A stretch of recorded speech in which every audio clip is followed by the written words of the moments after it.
Good morning प्रिय विद्यार्थियों। आज हिंदी साहित्य के इतिहास में आदिकाल के नामकरण को लेकर विभिन्न विद्वानों द्वारा दिए गए नामों और उनका औचित्य, तो अलग अलग विद्वानों द्वारा दिए गए नाम और उनके बारे में आज हम इस वीडियो में देखेंगे। तो हिंदी साहित्य के प्रथम पड़ाव अर्थात आदिकाल को विभिन्न विद्वानों द्वारा कई अलग अलग नामों से अभिहित किया गया है। उसमें सबसे पहले आते हैं आचार्य रामचंद्र शुक्ल।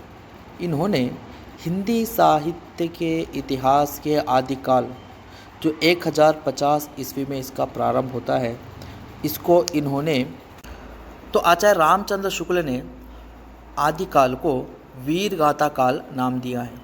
वीरगाथा काल नाम देने के पीछे इनका कारण यह था कि आदिकाल के समय राजा महाराजाओं के वीर गाथा को लेकर उनके वीरता की कहानियों को लिखा गया, तो इसलिए इसको इन्होंने वीरगाथा काल नाम दिया है।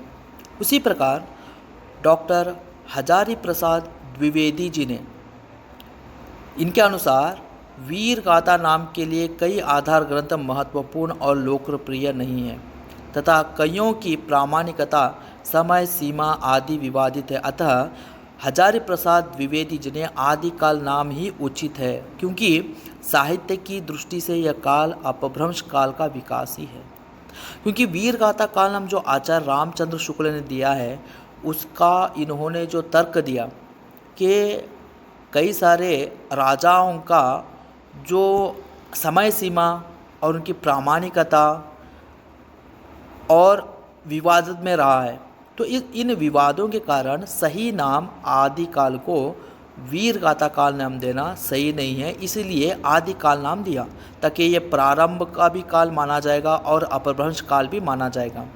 उसी प्रकार राम कुमार वर्मा ने इसको चारण काल कहा, अर्थात इस काल में अधिकांश कवि जो है राजा महाराजाओं के आश्रय में रहते थे, और चारण का अर्थ होता है राज दरबारी कवि, आश्रय लेने वाले।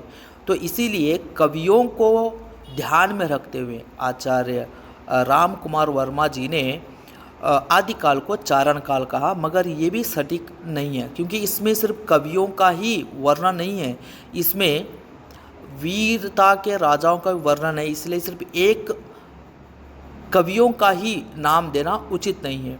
और महावीर प्रसाद द्विवेदी जी ने इस काल को बीज वपन काल कहा, क्योंकि आदिकाल हिंदी साहित्य के इतिहास को लिखने का जो शुरुआत आदिकाल से माना गया, तो महावीर प्रसाद द्विवेदी का कहना है कि उस समय साहित्य के इतिहास को लिखने का एक बीज बोने का समय था, एक प्रारंभ करने का समय था, इसलिए बीज वपन काल कहा, जो वो नाम भी सटीक नहीं माना गया।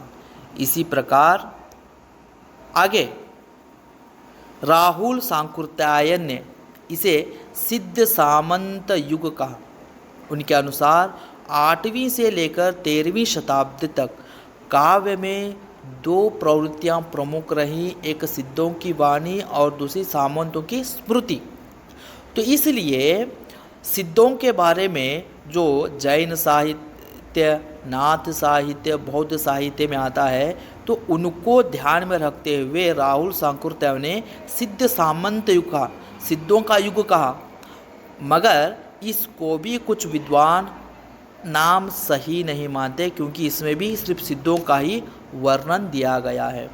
चंद्रधर शर्मा गुलेरी, चंद्रधर शर्मा गुलेरी अपभ्रंश काल बोल के नाम दिया, क्योंकि उनका मानना था यह वह समय है जब हिंदी पाली प्राकृत से होती हुई, संस्कृत से होती हुई अपभ्रंश तक आ गई थी, तो एक शुद्ध हिंदी का यहाँ पर प्रारंभ हो रहा था, इसलिए उन्होंने अपभ्रंश काल कहा, मगर ये नाम भी सटीक नहीं है। निष्कर्ष रूप से अगर हम देखें तो आदिकाल की नामकरण को लेकर अनेक विद्वानों ने अब अलग अलग तर्कों को, साक्ष्यों को आधार बनाकर अपने मत को प्रकट किया है, मगर विश्वनाथ प्रसाद शर्मा, और रामचंद्र शुक्ल द्वारा, ये बड़े बड़े विद्वान, साहित्य के विद्वानों द्वारा दिए गए मत के अनुसार निष्कर्ष रूप से इस आदिकाल को वीर गाथा काल नाम बहुत सटीक लगता है, मगर आदिकाल को वीर गाथा काल नाम से कहना ये सही है। तो विद्यार्थियों, यह आदिकाल के नामकरण की समस्याओं को लेकर आज के इस वीडियो में बताया गया है। धन्यवाद।